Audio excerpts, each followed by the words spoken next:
Shai Gilgeous Alexander will wreak havoc on the Dallas Mavericks.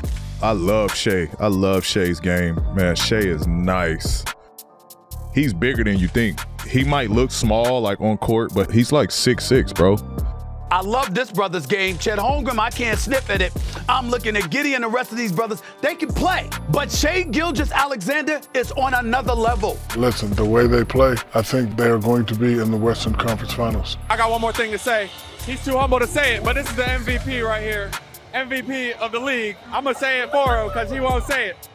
The Mavericks are going up against the OKC Thunder in the second round of the NBA playoffs, and this is definitely a very interesting matchup and a matchup that a lot of fans see to be very close, as both the Thunder and the Mavericks have looked extremely impressive in the playoffs so far. But in my opinion, I think SGA specifically is going to wreak havoc on the Mavs as the series does progress. But quickly, before we get the video started, for those of you who may not know, I'm JuicySports. I make opinionated NBA content, and if you guys enjoy videos similar to this, hit that subscribe button, that like button, and that post notification bell. I also want to quickly mention that I recently started up an MMA channel, and if you guys are interested in that, the link will be in the description. But anyways, let's get into it.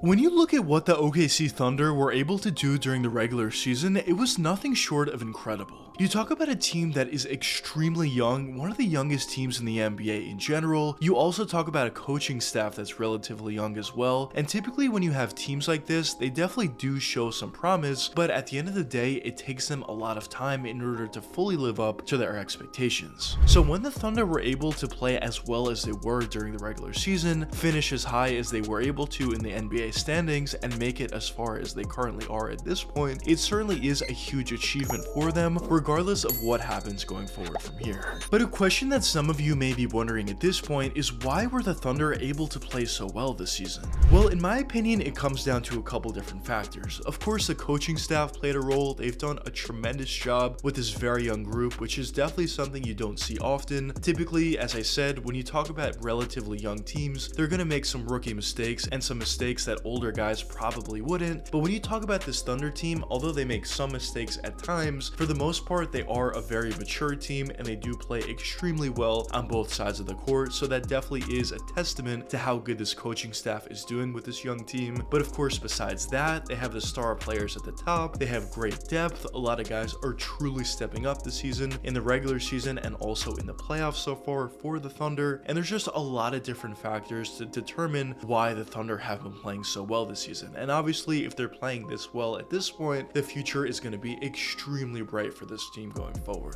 But although the Thunder have been playing extremely well due to their depth and due to their coaching, at the end of the day, in this series versus the Dallas Mavericks, I think their star player in Shai Gilgeous Alexander is going to play a huge factor for why I think they're going to end up coming out on top in this series. So a question that some of you may be wondering at this point is, why do I feel that way? Well, in my opinion, I think SGA has so many different weapons that are going to be very problematic to the Dallas Mavericks, because when you look at this guy's offensive game, it's pretty clear that he's extremely versatile and extremely efficient. Like from that three-point range, he does a tremendous job at not only hitting the catch and shoot three, but also doing a great job at crossing over into a three-point jump shot, sidestep or step back, one dribble pull-up, and basically from that three-point range, SGA is not only very efficient, but he's also very versatile. But besides that, he also has a tremendous mid-range game as well. This is certainly the best aspect of his game, as he has a phenomenal one dribble pull-up, a great post turnaround fadeaway, a great catch and shoot, crossover, sidestep or step back from that mid-range area. And basically from that mid-range, as I said, I think he has the best mid-range game in the NBA, and he's essentially unstoppable from that area. But even driving all the way to the basket, SGA is also extremely lethal. Although he's not the most athletic guy in the league, he does a great job at finishing around the basket with crafty layups and getting and one finishes as well. Now, obviously, besides just his great individual scoring ability, ability, SGA also does a great job at facilitating and getting others open looks as well, which I mentioned in a lot of my videos. But when you talk about a guy that's as talented as SGA is individually offensively, and he's also able to pass effectively, it just makes him that much more effective, because defenses need to respect both of his abilities, not only his scoring ability, but also his facilitating ability, which just opens up so many different things out there. So I definitely do think the complete package of what SGA is offensively is something that's extremely versatile and extremely dangerous. And in my opinion, when you talk about a guy of this caliber, I just don't know if the Dallas Mavericks have anybody that can truly stop this guy or truly slow him down. I think he's too talented offensively regardless of who they put on him, and even if they do send double or triple teams to him, he's also going to be able to facilitate the teammates for wide open looks. And obviously there are a lot of talented players on this Thunder roster, so I just think SGA is an absolute nightmare for the Mavericks. But another factor for why I think SGA is going to be very problematic for the Dallas Mavericks is due to his ability to draw fouls. Now obviously when you look around the NBA, most of the superstars are able to draw fouls very effectively. But I think when you talk about SGA, it's pretty clear that he's one of the best. When you watch SGA out there, it's pretty clear that this guy can draw fouls at a very high level at any range, whether you talk about from that 3-point range, mid-range, and of course driving all the way to the basket. And I think the fact that he's so crafty and skilled out there in drawing fouls makes him that much more dangerous and makes him that much more of an efficient scorer.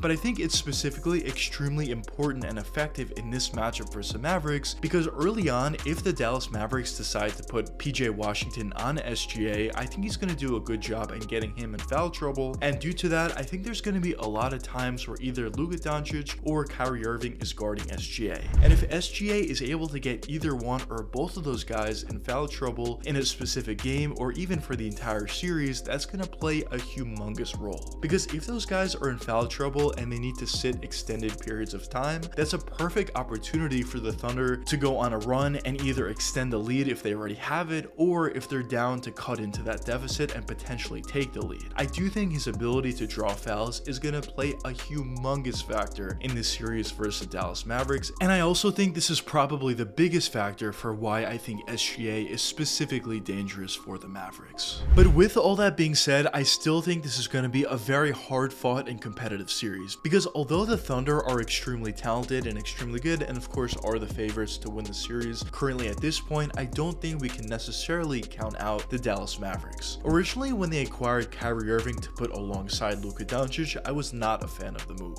I thought both Kyrie and Luka needed the ball in their hands to be effective, and I just didn't think there were enough basketballs in Dallas for them to be effective. But as we've seen throughout the season so far, and especially in the playoffs so far, it's clearly working out. Kyrie is doing a really nice job at being a sidekick to Luka Doncic and playing a little bit more off-ball than he's used to in the past, but also being extremely effective with it. Now also, I think some of the guys that the Mavs were able to bring into their organization has also played a huge factor for why this has been successful between this pairing, because their defense is obviously a lot better than it was in the past. Their rebounding is a lot better now than it was in the past, and I think they just have a lot of great things going on for themselves in Dallas. But of course, as I mentioned before, if I had to pick a winner for this matchup, I would pick the Oklahoma City Thunder. I just think they have the more talent from top to bottom. I think they're a deeper team. I think they have more ways to win this series, and at the end of the day, they are my official prediction. But this is going to be a very interesting and a very fun matchup between these two teams. But I guess only time will tell what does end up happening in this series. But anyways, let me know what you guys think in the comments. Do you think SGA is going to be a huge factor in this series, or do you not think so? But anyways, I hope you guys enjoyed the video, and if you did enjoy, check one of these two videos popping up now. And until the next time, peace out, guys.